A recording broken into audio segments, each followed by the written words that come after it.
Okay, we come on to our next speaker now, Erik du Plessis. He's a Capricorn. He's married with 5 children and 7 grandchildren. He's a rugby fan, and he's a typical South African. He reads a lot, preferring mystery novels, and in his professional life, were it a novel, he would describe it as the Da Vinci Code, in that he tries to unscramble neuroscientific clues and then decipher them as marketing information. So he's a neuromarketeer, which is a new area of marketing that's opening up that, in his view, cuts through the bullshit to the core. So it's my great pleasure to invite Erik to our stage. Erik, please join us.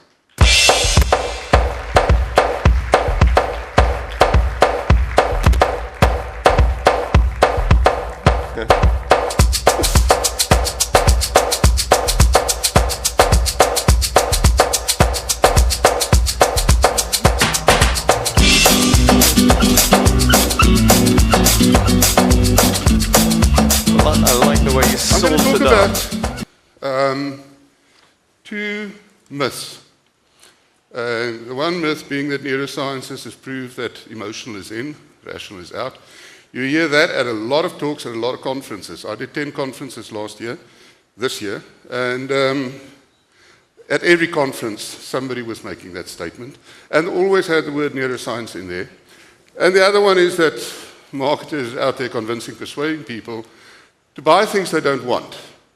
Now, watch when you put those 2 things together. When you get to the area of saying the consumer is our slave, and that is not the way it is. The consumer is king. And the more we are going to get ourselves talking about the consumer being our slave and that we can do things to the consumer, we are going to get ourselves in problems. We're going to get ourselves in legal problems. And I think some of the neuro cowboys that are presenting this needs to have their hands wrapped. In 1995, Damasio changed it. He said, it's hardly possible to be rational if you lack emotions. People that have had brain problems where their emotions get affected also lose their rationality. So it's not emotions here, rational versus. It is emotions is an input to rationality. I'm not downplaying how important emotions are. I am saying it is an input to the rational. To explain why that is, I've got to ask you whether you've thought about that. Why do you have a brain? Yes, you did evolve, and there was this brain, you're lucky. But if you look at these pictures, then the answer is on the screen. Everything that moves has a brain. And that is the key to better marketing. The key to better marketing is feelings, okay? Which includes emotions. Let's just briefly look at emotions. It's very purely defined. My wife talks about it, my children talk about it, everybody uses the word emotion, even BJ, but when you ask them to define it, they'll give you examples. What is it? Give me a definition. Let me show you the definition. That's Wikipedia. You need a dictionary to begin to understand the word emotion, but that is a very nice description of what. That is my talk. You come and go. You come and go. Stop. Let me just explain to them what I'm doing. Because that's not the sound bite that sends me off. I still have a lot of time. I've always, you see, an emotion happens fast. You have to because it's a reaction to danger. So you need to get away from where the danger is. And that's also why people like to talk about emotions. The thing that bothered me was moods is a sort of a slow onset, last for a longer period of time. Until I was preparing for this talk and I thought, well, let's see how fast I can change your level of arousal. I've got 1,000 people out there and I want to change their level of arousal. So I made my own little video clip, which is what I'm going to play you now. But I don't want you to listen to the music. Don't worry. The music will change your level of arousal. I want you to introspect.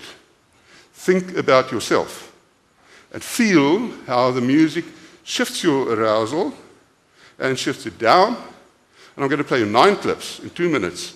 So you're going to have arousal shifts that goes right up and right down.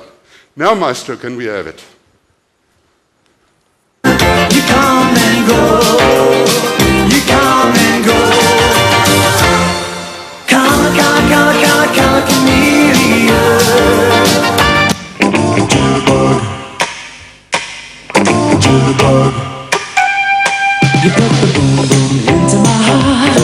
You send my soul sky high when your loving starts. Jitterbug into my brain. Goes to bang, bang, bang till my. There comes a time when we heed a certain call, when the world must come together as one. There are people dying. Oh, and it's time to lend a hand. You come and go. You come and go. Come, come, come, come, come, chameleon. You come and go. You come and go. Jitterbug.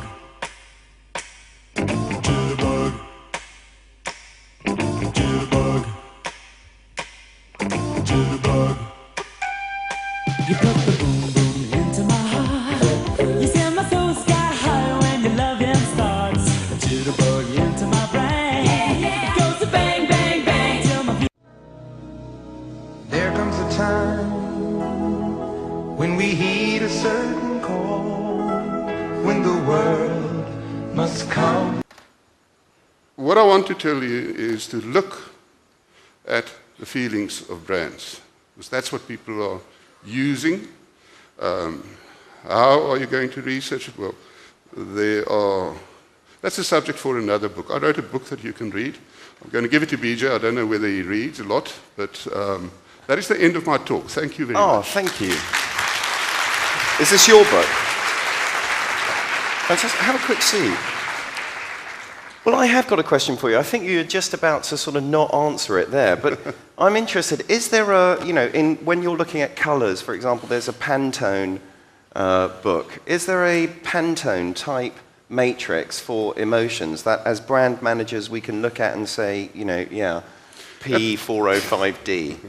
At the moment what you have is there are at least 2 or 3 such things, but they were developed in 1990s, between 1960 and 1990, and that is before the role of emotion has been as clearly defined as this. So they have emotions and moods, and so they're based a lot on, I think, speculation, as opposed to actual neuroscience. I, at this stage, do not believe in any one of them being right, but I can't offer you an alternative, so I'm not selling anything today. Okay. But I think big companies should be very, very clear about what is the mood they would like their consumers to be in when they think about using the product. Do you think brands should be mood consistent? Yes, yes. So you should always, so that if you like, the neurolinguistic kind of reach is always the same? I would most certainly. The interesting thing that I know, you were talking about McDonald's and Good Food Fast. Yeah. When you reposition a thing and that is quite significant, it's going to cost you a lot of money. Yeah. 4.5 million is... That's just the research. That's just the research. It's going to cost you a lot more than refining where you are. I don't suggest that McDonald's should say bad food. Yeah. Marketers should understand repositioning the mood, because that's what I have experienced from. That is my memory of the brand. And have I got this right? Is a mood a long-term emotion? Yes. So an emotion is short-term, and a mood is an emotion taken over a longer period of time. That's what I... Okay. Moods overlap emotions, and emotions overlap moods, and they overlap on personalities. So emotion is immediate onset.